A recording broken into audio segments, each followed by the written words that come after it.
Assalamualaikum warahmatullahi wabarakatuh. Hi everyone, good morning. My name is Siti Rohimah. Everyone call me Ima. I am in my third semester of English education at Sheikh Wasil State Islamic University and Kediri with ID number 24 2020 29. Okay, today I will present about cross-cultural understanding. Today I'm focusing on one specific cultural differences between Eastern and Western communication style, that is directness and indirectness in communication. Before we talk about the theory from Edward T. Hall, let's talk about the culture. What is the culture? Culture can be defined as the patterns of behavior, beliefs, and values that with how people live and interact with society. It shapes how we see the world and how we communicate with others. Next is the characteristic and element of culture. Culture is learned, shared, and dynamic. Culture is learned. We learn it from our environment, right? From our family, our parents, and our environment. Yeah. And culture is shared. It connects us with others who share the same norms because we live together, we in the same regions, we share our culture. And culture is dynamic. It keeps changing as society develops. So, culture is dynamic. It means culture does not stay the same. It changes over time as people and society develop. Yeah. Next is, what is cross-cultural understanding? Cross-cultural understanding means recognizing and respecting these differences in communication styles.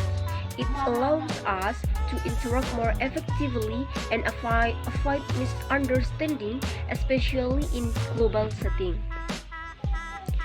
Why cross-cultural understanding is matter for English students? For us, cross-cultural understanding is important because language and culture are inseparable. Understanding English also means understanding the social values and communication norms behind it. By learning about cultural differences like directness and indirectness, we know or we become better communicator, better teacher, and better global citizens. Now, let's explore the main topic, directness versus indirectness in communication. This difference is one of the most noticeable contrasts between Western and Eastern culture. In Western culture or directness communication, people usually communicate directly. They value honesty, clarity, and efficiency. If someone disagrees with other argument, they may say, "I don't agree with the idea." It's not considered rude. It's seen as being open and straightforward. Meanwhile, in Eastern culture or indirectness communication, in Eastern culture like Indonesia, Japan, and Korea, people tend to communicate indirectly. Politeness and harmony are more important than speaking frankly. Instead of saying, "No, I cannot," people may say something softer like, "I will try my best." Or maybe we can find another way, which politely means no. And a real life example for this direct and indirect communication. Imagine this situation. A Western manager asks an Indonesia employee, "Can you finish this report today?" And the employee replies, "I'll try," even though they know it's not possible. The manager might think that means yes, but in Indonesian culture, "I will try" is often a polite way to say probably not. This small misunderstanding can cause confusion or frustration because of different communication norms.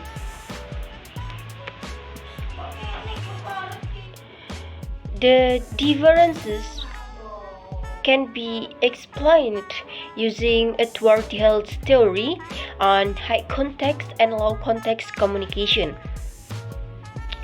In low context communication, especially Western countries, people speak directly and clearly or directness. They value honesty and explicit words rather than guessing the meaning. Meanwhile, in Eastern countries like Indonesia, Japan, and Korea, they use high context, where people communicate indirectly or indirectness.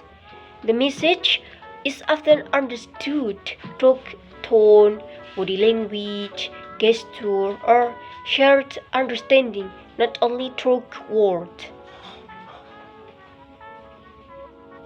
Direct and indirect communication has plus and minus, of course.